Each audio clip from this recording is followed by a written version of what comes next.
अधिक बोलने वाले लोगों के लिए कई समस्याएं उत्पन्न हो सकती हैं। सबसे पहली समस्या यह होती है कि उनकी लंबी बातों के कारण बातचीत में संतुलन नहीं रहता। ऐसे लोग अक्सर दूसरों की राय और विचारों को सुनने में असमर्थ होते हैं, जिससे महत्वपूर्ण विचार अनसुने रह जाते हैं। इससे न केवल संवाद की स्पष्टता कम होती है, बल्कि समय की भी बर्बादी होती है, क्योंकि बातचीत में जरूरत से अधिक समय लग जाता है। इसके अलावा ऐसे लोग कभी-कभी दूसरों को असहज महसूस कराते हैं, जिससे सामाजिक संबंध प्रभावित होते हैं। यदि कोई व्यक्ति लगातार अपने विचारों को दूसरों पर थोपने की कोशिश करता है, तो यह प्रतिस्पर्धा का माहौल भी बना सकता है। इस प्रकार अधिक बोलने की आदत न केवल व्यक्तिगत संबंधों को प्रभावित करती है, बल्कि संवाद की गुणवत्ता को भी कम कर देती है। चलिए इन सब बिंदुओं को एक कहानी के माध्यम से समझते हैं, जो आपकी सोच बदल देगी।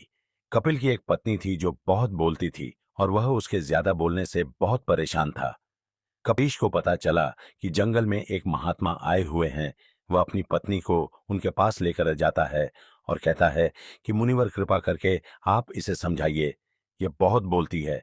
मेरे मना करने के बाद भी इसका दिन भर इसका मुंह चलता ही रहता है। मैं इसे कितना समझाता हूं कि कम बलाकर चुप रहना सीख, लेकिन नहीं, और हर बार इसकी वजह से लड़ाई होती है। महात्मा मुस्कुराए और बोले, मैं तुम्हें इस बात को एक कहानी की मदद से समझाता हूं। मेरा गुरु का एक शिष्य था जो बहुत बोलता था। वह हर समय इधर उधर की बातें करता था और कभी शांत नहीं रहता था। जब वह दान लेने के लिए जाता तो हर घर से एक नई कहानी लेकर आता और आश्रम के दूसरे शिष्यों को सुनाता।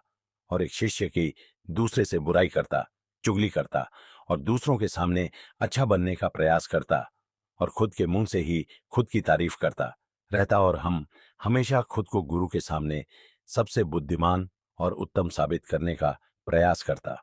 वह खुद को सभी शिष्यों से अलग और श्रेष्ठ मानता था। उसका कहना था कि मैं एक अमीर घर का बालक अगर मैं चाहता तो एक आरामदायक और सुविधाओं से भरा जीवन जी सकता, लेकिन मैं वह सब छोड़ डकर यहाँ आ गया, क्योंकि मुझे खोज करना, खुद को जानना है, जीवन को जानना है। एक दिन गुरु ने आश्रम के सभी शिष्यों को बुलाकर कहा, आप सभी को अगले 1 महीने के लिए कोई ना कोई संकल्प लेना होगा। इससे आपकी संकल्प शक्ति मजबूत होगी और आप में आत्मशक्ति का संचार होगा। आप सभी अपने सामर्थ्य के अनुसार कोई भी संकल्प ले सकते हैं, और यदि 1 महीने से पूर्व आप में से जिसका भी संकल्प टूट जाएगा, तो वह अपनी पुरानी दिनचर्या में वापस आ सकता है। सभी शिष्यों ने अपनी शक्ति के अनुसार संकल्प लिए और गुरु को अपने अपने संकल्प के बारे में बताकर वहां से चले गए। लेकिन वह शिष्य जो खुद को सबसे अलग दिखाना चाहता था, वह सीधे गुरु की कुटिया में पहुंच गया और बोला, मैं कोई छोटा मोटा संकल्प नहीं लेना चाहता, बल्कि खुद की ही जैसे एक और महान संकल्प लेना चाहता हूं। कृपया आप ही बताएं, मुझे क्या संकल्प लेना चाहिए। उसकी यह बात सुनकर गुरु मुस्कुराए बोले, क्या तुम मेरे द्वारा दिए गए संकल्प को पूरा कर पाओगे? क्या तुम्हारे लिए उसे पूरा करना संभव होगा? शायद नहीं, वह तुम्हारे लिए संभव नहीं। तुम उसे पूरा नहीं कर पाओगे, इसीलिए तुम खुद ही कोई संकल्प ढूंढो। शिष्य ने कहा, नहीं गुरुदेव, आप जो भी संकल्प मुझे देंगे, मैं जरूर उसे पूरा करूंगा। गुरु ने कहा, ठीक है, तो तुम अगले 1 महीने तक चुप रहो, मुंह से एक शब्द भी नहीं निकालोगे। यही है तुम्हारा संकल्प। शिष्य ने कहा, गुरुदेव, यह भी कोई संकल्प है? यह तो बहुत ही आसान है। आप कोई संकल्प दीजिए जो मेरी योग्यता के बराबर हो। गुरु ने कहा, पहले तो तुम इस संकल्प को तो पूरा करके दिखाओ। शिष्य ने गुरु की बात मान ली और वह उसी समय चुप हो गया और पलटकर कुटिया से बाहर चला गया। उसे चुप रहना बहुत आसान लग रहा था। उसने एक दिन तो जैसे तैसे चुप रहकर काट लिया, लेकिन दूसरे दिन से उसके मन में ना बोलने का बोझ बढ़ने लगा और तीसरे दिन उसे भारीपन महसूस होने लगा और चौथे दिन उसके अंदर एक अजीब सी बेचैनी होने लगी, क्योंकि आसपास आश्रम के सभी शिष्य एक दूसरे से बातें कर रहे थे। वह भी अपना पक्ष उनके सामने रखना चाहता था, उनकी बोलती बंद कर देना चाहता था, लेकिन उसका संकल्प उसके आड़े रहा था। इसीलिए वह पूरे दिन सिर्फ और आंखें बनाता। इसी तरीके से कुछ दिन और बीते और वह शिष्य बीमार पड़ गया। उसका सिर फटा जा रहा उसका खाने पीने तक का मन नहीं था, वह सिर्फ बोलना चाहता था। वह गुरु के पास गया और उनके सामने बैठकर लिखकर उन्हें बताया, गुरुदेव, मैं बोलना चाहता हूं बिना बोले। मुझे सांस नहीं आ रही है, मेरा दम घुटता जा रहा है, मैं अंदर ही अंदर पागल हुआ जा रहा हूं, मैं क्या करूं, संकल्प तोड़ा दूं। क्या यह पढ़कर गुरु मुस्कुराए और बोले, संकल्प तोड़ दहने के लिए नहीं होते, लेकिन जो अपने संकल्प को पूरा कर लेता है वह अपनी आंतरिक शक्ति को बढ़ाता है, और जो अपनी आंतरिक शक्ति को बढ़ा लेता है वह समाज और जागृति की राह पर आगे बढ़ जाता है। संकल्प का लेना भी तुम्हारे हाथ में था और इसे तोड़ना भी तुम्हारे हाथ में है। तुम्हारे बहुत से भाई अपने संकल्प को डकर अपनी पुरानी दिन पर वापस आ चुके हैं। अगर तुमसे नहीं हो पा रहा तो तुम भी संकल्प ढकर अपनी पुरानी दिनचर्या पर वापस जा सकते हो। लेकिन याद रहे, अगर आज तुम इस छोटे से संकल्प को नहीं संभाल पा रहे तो तुम अपनी बाकी की पूरी जिंदगी को कैसे संभाल सकोगे। बाकी फैसला पूरी तरह से तुम्हारे हाथों में है। गुरु की यह बात उस शिष्य के दिल में चोट कर गई। वह बिना कुछ बोले वहां से वापस चला गया और खुद को अपनी कुटिया में बंद कर वह केवल अपने जरूरी कामों के लिए यही कुटिया से बाहर निकलता। बाकी सारे समय कुटिया के अंदर ही बैठा रहा। 15 दिन बीत चुके थे और आश्रम के लगभग सभी शिष्यों का संकल्प अब तक टूट चुका था, लेकिन उसका संकल्प अभी भी जारी था। संकल्प लेने के बाद से अब तक उसने एक शब्द भी नहीं बोला। सारा आश्रम हैरान था कि इतना बोलने वाला इंसान चुप कैसे हो। 15 दिन बीतने के बाद वह दोबारा अपने गुरु के पास गया और लिखकर बताया, हे गुरुदेव, मैं बाहर से तो चुप हूं, लेकिन मेरे भीतर बहुत सी आवाजें हैं, बहुत सी चीख पुकार और शिकायतें हैं। मैं अंदर ही अंदर बात करता रहता हूं। मेरा मन तरह तरह के प्रश्न पूछता है।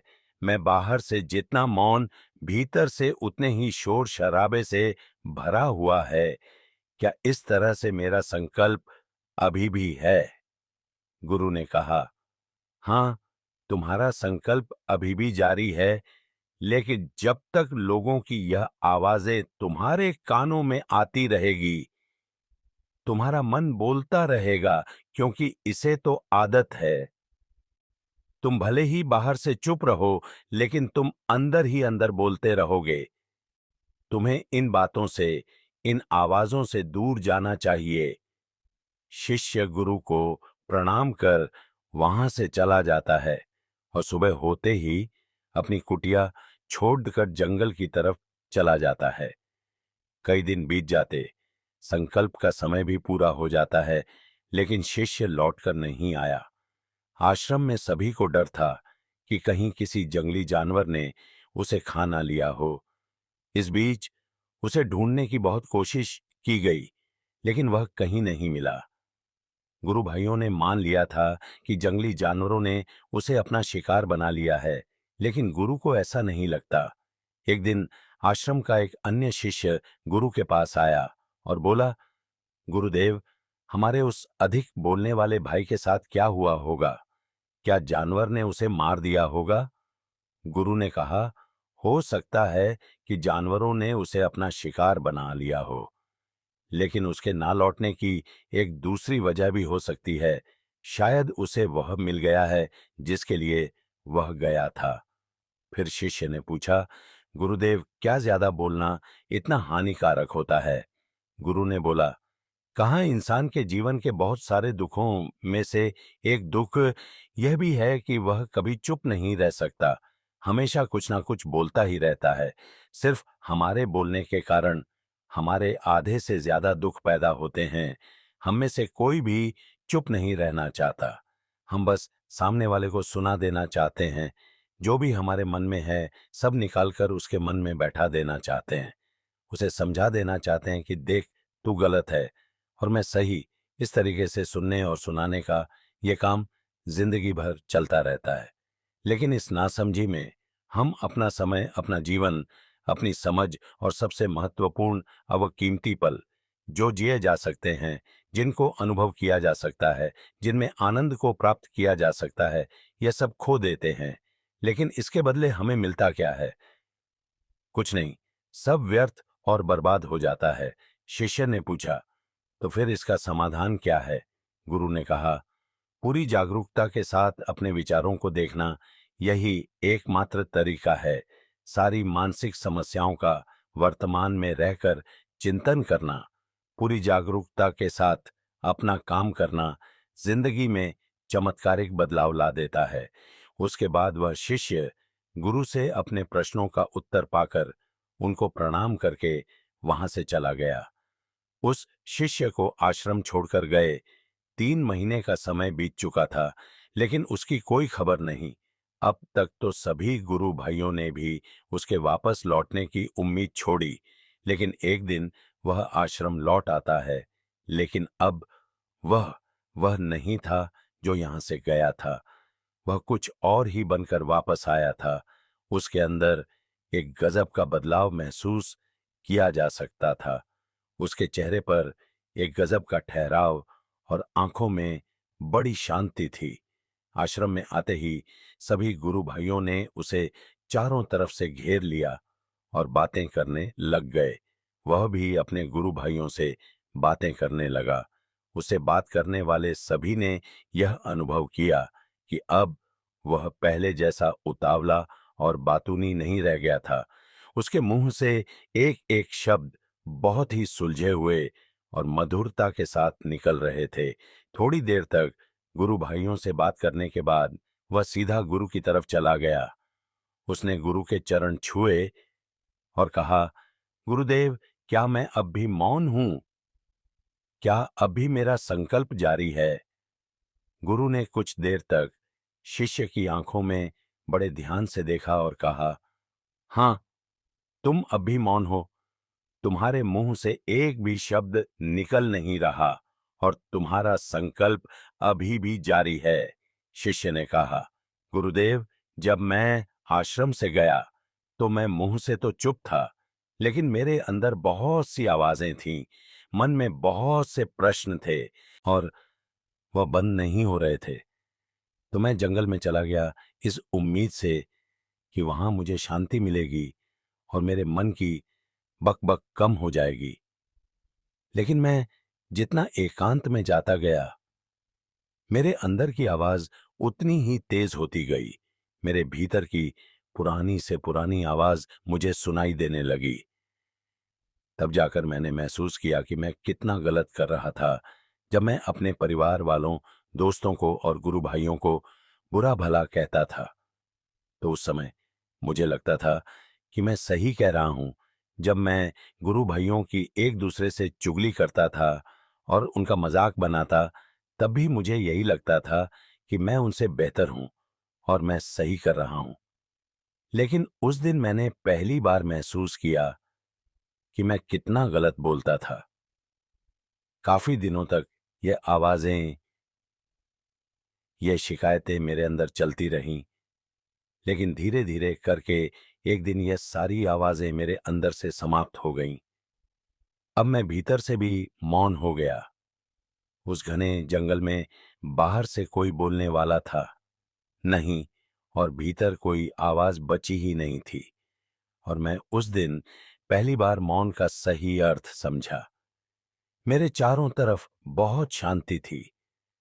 हालांकि अभी भी कुछ आवाजें आ रही थीं जो पहले भी आती थीं, लेकिन मैं उन्हें सुन नहीं पाता था। बस वह सभी आवाजें मुझे स्पष्ट रूप से सुनाई दे रही थी। हवा के चलने की आवाज, चिड़ियों के चहक की आवाज और पानी के बहने की आवाज। यह सभी आवाजें मैंने पहली बार पूरे होश पूर्वक सुनी। अपने चारों तरफ इतनी शांति मैंने पहले कभी महसूस नहीं की थी। तो इस शांति को भंग करने के लिए मैंने पहली बार अपने मुंह से कोई शब्द निकाला। मैं चिल्लाया, हे ईश्वर, यह कैसी शांति है? सभी कुछ इतना शांत क्यों है? ऐसा क्या हो गया? लेकिन मेरे चिल्लाने के बाद भी शांति भंग नहीं हुई। सब कुछ पहले जितना ही शांत था, बाहर भी और भीतर भी। हे गुरुदेव, मैंने अपने गुरु भाइयों से बात की, मैंने आपसे बात की, मैं बोल रहा हूं, मैं चल रहा हूं, मैं सब कुछ देख रहा हूं, लेकिन मैं अपने भीतर एकदम एकांत में हूं, मौन में हूं, भीड़ में होता हूं, तब भी भीतर से अकेला एकांत में होता हूं। जब मैं खुद में भी शोर करना चाहता हूं, तब भी एकांत में ही होता हूं। अब सब दिखाई पड़ने लगा है, सब सुनाई पड़ने लगा है। गुरु ने कहा, जब तक हम बाहर की तरफ बोलते रहेंगे, भीतर अशांति ही रहेगी। लेकिन जिस दिन हम भीतर की तरफ मुड़ जाएंगे, तब हमारे मुंह से कुछ भी निकलेगा, हम शांत ही रहेंगे। दुनिया में जितनी भी बुराइयां हैं, ज्यादातर हमारे बोलने से ही उत्पन्न होती है, क्योंकि हम चुप रहना नहीं चाहते। हम जितनी जरूरत है, उससे कहीं ज्यादा बोलते हैं। हम सामने वाले को सुनना नहीं चाहते, बल्कि उसकी बोलती बंद कर देना चाहते हैं। उसे समझा देना चाहते हैं कि मैं कौन हूं, मैं क्या कर सकता हूं, और यही हमारी जिंदगी का मकसद बनकर रह जाता है। हमारी सारी ऊर्जा व्यर्थ के बोल में बर्बाद होती रहती है।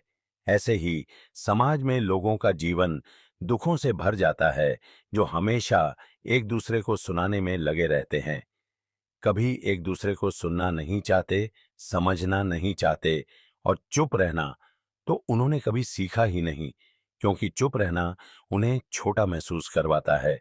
दुनिया की सभी लड़ाइयां का कारण हमारा बोलना ही है, इसलिए हमें सिर्फ उतना ही बोलना चाहिए जितना जरूरी हो, क्योंकि व्यर्थ का बोलना ऊर्जा को नष्ट करना है, और यह बोलना ही हमें कभी अपने भीतर की ओर लौटने नहीं देता, क्योंकि यह हमें बाहर की ओर खींचकर रखता है, और बाहर है ही क्या इस संसार के अलावा।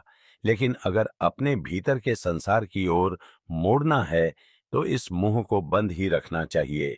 इसीलिए जितने भी बुद्ध हुए, आत्मज्ञानी हुए, वह सभी एकांत की ओर भागे, ताकि उन्हें ज्यादा ना बोलना पड़े, ज्यादा सुनना ना पड़े। वह एकांत में रहे और शांत रहे, इसीलिए आसानी से भीतर की यात्रा कर पाए। लेकिन अगर कोई चाहे तो इस संसार में रहकर भी एकांत में रह सकता है, शांत रह सकता है, लेकिन इसके लिए उन्हें अपनी ऊर्जा बचानी होगी, जिसे वह अब तक अपने व्यर्थ के शब्दों में बर्बाद कर रहे थे।